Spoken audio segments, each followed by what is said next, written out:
తాకట్లో ఉన్న బంగారాన్ని విడిపించి ఆ రోజున మార్కెట్ ధర కట్టి మిగిలిన డబ్బును మీకు అందిస్తుంది కొమ్మూరి గోల్డ్.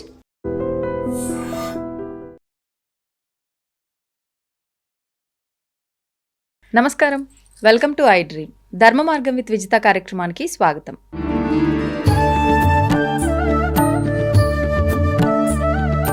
ప్రస్తుతం మనతో పాటు ఉన్నారు శ్రీ విద్యా ఉపాసకురాలు గీతా కుమార్ గారు. ఇప్పుడు వారితో మాట్లాడదాం. నమస్తే మా. శ్రీమాత్రే నమః. నమస్తే మా.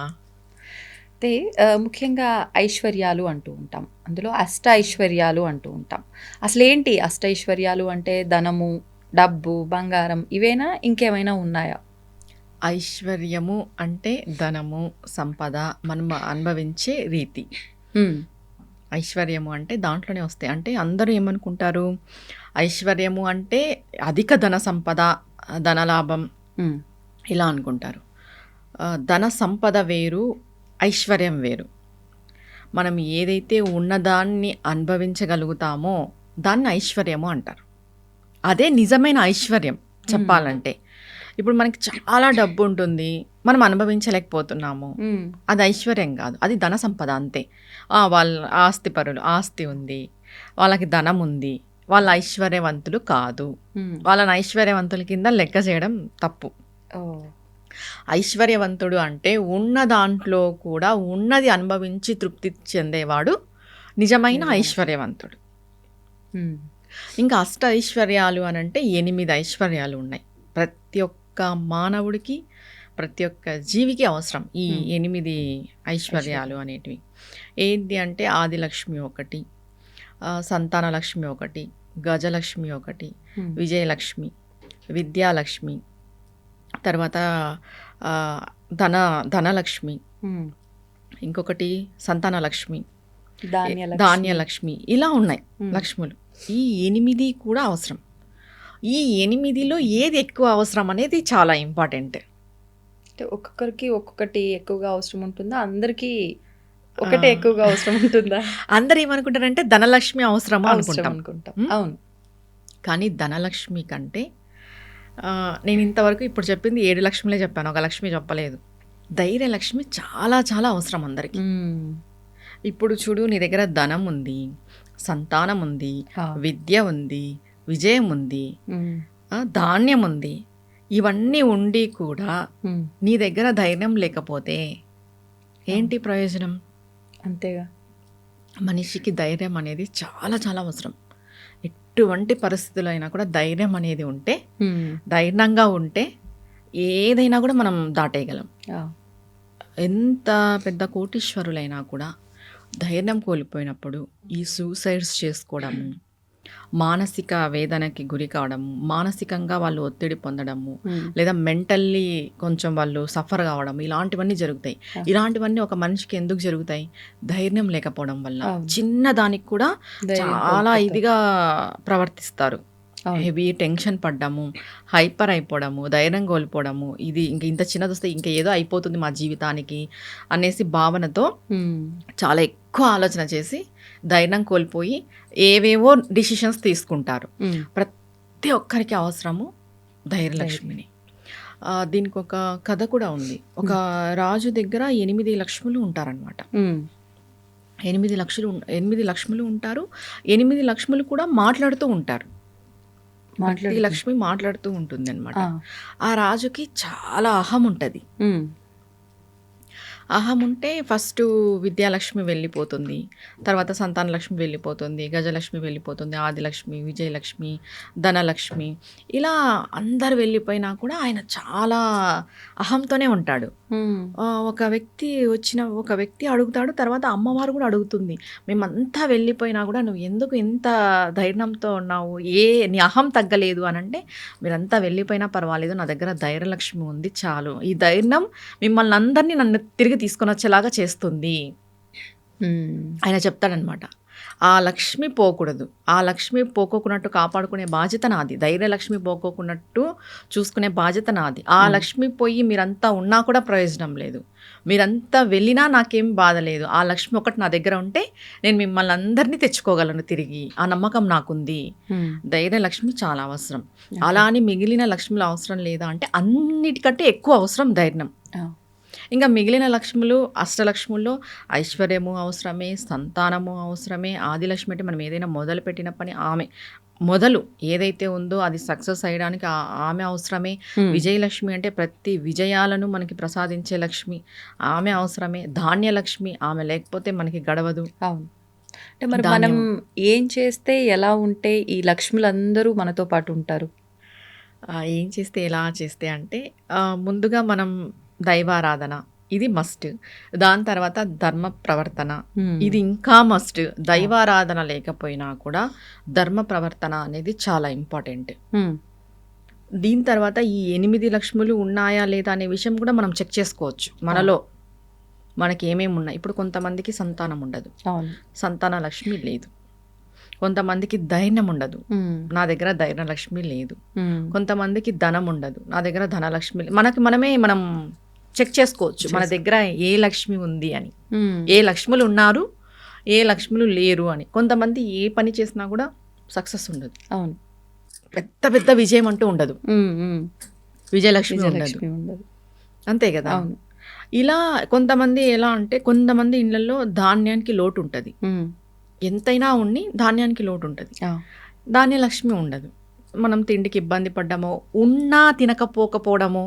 ఇప్పుడు ఈ 8 లక్ష్ములు ఉన్నారు కదా, ఈ 8 లక్ష్ముల్ని కూడా అనుభవించేది ఉంటేనే అవి మనకు ఉన్నట్టు. అవును, నీ దగ్గర ధాన్యం చాలా ఉంది, నువ్వు తినలేకపోతున్నావు, ఉండి ఏం ప్రయోజనం? అంతే కదా. నువ్వు అనుభవించలేంది ఏదైనా కూడా వృధానే. నువ్వు ఏదైతే ఒక విక్టరీ కానీ, ఒక సంతానం కానీ, ఒక ధాన్యం కానీ, ఒక ధనం కానీ, ఏదైనా వీటన్నిటిని నువ్వు అనుభవించగలిగితేనే నీకు అవి ఉన్నట్టు స్థిరంగా చెప్పాలంటే. ఇప్పుడు మనం వీటిని ఏం చేయాలి, ఎలా చేయాలి, ఉండాలి అంటే మనం చెప్పుకున్నట్టు ధర్మ ప్రవర్తన ఖచ్చితంగా ఉండాలి. ఇది ఉంటే ఖచ్చితంగా ధైర్యలక్ష్మి ఆటోమేటిక్గా ఉంటుంది. ఎప్పుడైతే ఒక మానవుడు ధర్మంగా ఉన్నాడు, ధర్మము అని అంటే ఏదో వేదాలను ఉపనిషత్తులను పొద్దున్న లేచినప్పటి నుండి పూజా కార్యక్రమాలు చేసేయడం ధర్మం అని చెప్పలేదు. ధర్మము అంటే నువ్వు పక్కన వ్యక్తికి పరులకి హాని చేయకోకున్నట్టు ఉండడం ధర్మం. కానీ ఎవరికి తోచింది, ఎవరికి నచ్చింది అదే ధర్మం అనే ప్రవర్తనతోటే ప్రస్తుతం ఉన్నారు. కానీ నిజమైన ధర్మం అనేది ఎలా తెలుస్తుంది అంటారు? మరి నిజమైన ధర్మం అంటే నీ వల్ల ఒకరు బాధపడకూడదు, నీ వల్ల ఒకరు సఫర్ కాకూడదు. తెలిసి తెలియక ఎన్నో చేస్తుంటాం, తెలిసి కొన్ని చేస్తాం, అది పొరపాటు. తర్వాత నువ్వు ఒక హిందువుగా పుట్టినావు, నువ్వు సనాతన ధర్మంలో ఉన్నావు. నేను హిందువుగా పుట్టి సనాతన ధర్మానికి నేను ఎలా ఉపయోగపడుతున్నాను అనేది ప్రతి ఒక్క హిందువు చెక్ చేసుకోవాలి. నువ్వు హిందువుగా పుట్టి ప్రయోజనం లేదు నువ్వు సనాతన ధర్మాన్ని పాటించకపోతే. ఏదో ధర్మం అంటే మనం ఎత్తుకొని మోసుకొని తిరిగేది, అదేదో బరువు బాధ్యత, అదేదో పెద్దది అన్నట్టు కాదు. మనం చేసే చిన్న చిన్న పనుల్లో కూడా ధర్మం అనేది ఉంటుంది. సరే, నువ్వు నిస్వార్థం లేకోకున్నట్టు దానం చేస్తావు, అది కూడా ధర్మమే. నువ్వు నిస్వార్థం లేకోకున్నట్టు ఎవరికైనా హెల్ప్ చేస్తావు, అది కూడా ధర్మమే. నువ్వు విద్యను పంచుతున్నావు, అది ధర్మమే. జ్ఞానాన్ని పంచుతున్నావు, అది ధర్మమే. నీ వల్ల ఒకరు బాగుపడుతున్నారు, నువ్వు చెప్పింది విని ఒకరు మంచి నడవడిలో నడుస్తున్నారు, అది కూడా ధర్మమే. ప్రతిదీ ధర్మం కిందే వస్తుంది. తప్పు చేయకూడదు. తెలిసి తెలియక చేసిన తప్పుల గురించి కాదు, తెలిసి చేసే తప్పులు కొన్ని ఉంటాయి. మనకు తెలుస్తుంది మనం చేస్తున్నది తప్పు అని కూడా, కానీ దాన్ని సమర్థించుకొని కూడా కొంతమంది మాట్లాడతారు. అవును, అది తప్పు. మనం చేసింది తప్పు అని తెలిసినా దాన్ని సమర్థించుకొని మాట్లాడి నేనే ధర్మంగా ఉన్నానని చాలా మంది నేను చూసాను, వితండవాదం చేసేవాళ్ళని. నిజం, అది తప్పు. అప్పుడు మనమే అంటే ఆపోజిట్ లో ఇంకా వేస్ట్ వాదించటము, మూర్ఖులతో వాదించడం అనవసరం అనిపిస్తుంది. నిజంగా మూర్ఖులతో వాదించకూడదు. నిజంగా అట్లాంటి సిచ్యువేషన్ లో వదిలేయడమే మంచిదా? ఇప్పుడు జ్ఞానితో అన్నా మనం వాదిస్తే మనకి జ్ఞానం వస్తుంది. ఒక జ్ఞానితో మనం వాదించినాము అంటే జ్ఞానం వస్తుంది. అజ్ఞానితో వాదిస్తే ఏమొస్తుంది? సమయం వృధా అవుతుంది. అంతే. ఇప్పుడు మూర్ఖుడు అని తెలిసిన తర్వాత వాదించకూడదు. నేనైతే వాదించకూడదని చెప్తాను. మన సమయం వృధా, తర్వాత మన మైండ్ కూడా అప్సెట్ అయిపోతుంది. అవునా కదా? వాదించడం అనవసరం. ఇప్పుడు ఈ 8 లక్ష్ములు మన దగ్గర ఉండాలి అని అంటే ధర్మ ప్రవర్తన అని చెప్పాం. తర్వాత ఆధ్యాత్మిక మార్గంలో ఉండి మనం నిత్యము పూజలు చేసుకోవడము, అమ్మవారి స్తోత్రాలను చేసుకోవడము. ఒక్కటే, ఏ లక్ష్మి ఉన్నా ఏ లక్ష్మి లేకపోయినా ధైర్య లక్ష్మిని ప్రసాదించమని ప్రతి ఒక్కరు అడగాలి. అడగడము అంటే ఏదైనా పరిహారాల జస్ట్ అమ్మవారిని అడిగితే సరిపోతుంది? అడగాలి. అమ్మ ఏ కష్టం వచ్చినా నిలబడగలిగే శక్తిని మాకివ్వు, ఏ కష్టం వచ్చినా తట్టుకునేగలిగే ధైర్యం మాకివ్వు అనే విషయం మనం ఖచ్చితంగా అడగాలి. ఇప్పుడు మనకు అష్టలక్ష్మి స్తోత్రాలు ఉన్నాయి, లక్ష్మీదేవి స్తోత్రాలు. ఆ అష్టలక్ష్మి స్తోత్రాలన్నీ ఒక్కొక్క అమ్మవారికి ఒక్కొక్క సంబంధించిన స్తోత్రం. మనము ఇప్పుడు ఏ లక్ష్మి అయితే మన దీన్ని ఒక ప్రయోగంగా చేయొచ్చు. ఎలా అంటే ఇప్పుడు 8 లక్ష్ములు ఉన్నాయి కదా, ఏ లక్ష్మి అయితే మన దగ్గర లేదో మనకు తెలుస్తుంది. ఫర్ ఎగ్జాంపుల్ ధైర్యలక్ష్మినే లేదనుకుందాం. ఈ ధైర్యలక్ష్మి స్తోత్రాన్ని ప్రతిరోజు 108 సార్లు ఇలా 40 రోజులు చేసుకోవడం వల్ల మనకు ఆటోమేటిక్గా కాన్ఫిడెన్స్ వచ్చేస్తుంది. ఇది ఓన్లీ ధైర్యలక్ష్మి స్తోత్రానికి ప్రయోగం కాదు, మిగిలిన 8 లక్ష్ములకి మన దగ్గర ధనం లేదు, ధనం కోసం 108 సార్లు అది శ్లోకం వస్తుంది కదా, శ్లోకం వస్తుంది, సపరేట్ శ్లోకం వస్తుంది, 4 లైన్లు వస్తుంది. ఆ శ్లోకంని 108 సార్లు చేయాలి 40 రోజులు. నీకు సంతానం లేదు, సంతాన లక్ష్మి స్తోత్రము 108 సార్లు చేయాలి ప్రతిరోజు, 40 రోజులు చేయాలి. సంకల్ప బలం గట్టిదై ఉండాలి, నమ్మకంతో చేయాలి. ఖచ్చితంగా ఈ 8 లక్ష్ముల స్తోత్రాన్ని ఫస్ట్ ఒకసారి చదివేయాలి, 8 లక్ష్ములని స్తుతించాలి. తర్వాత దానిలో ఒక్క స్తోత్రాన్ని, మనకి ఏదైతే ఏ లక్ష్మి అయితే మనకి కావాలో ఆ లక్ష్మీ స్తోత్రాన్ని ప్రతిరోజు 108 సార్లు ఇలా 40 రోజులు చేసుకోవాలి.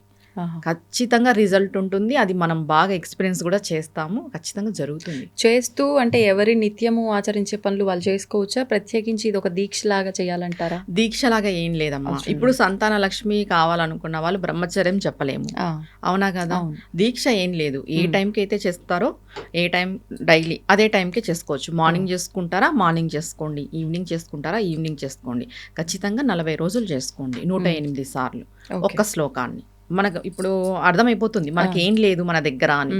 దాన్ని బట్టి అది మనం ఫిల్ చేసుకోవడానికి ఈ పరిహారం చేసుకుంటే ఖచ్చితంగా మంచి ఫలితం ఉంటుంది.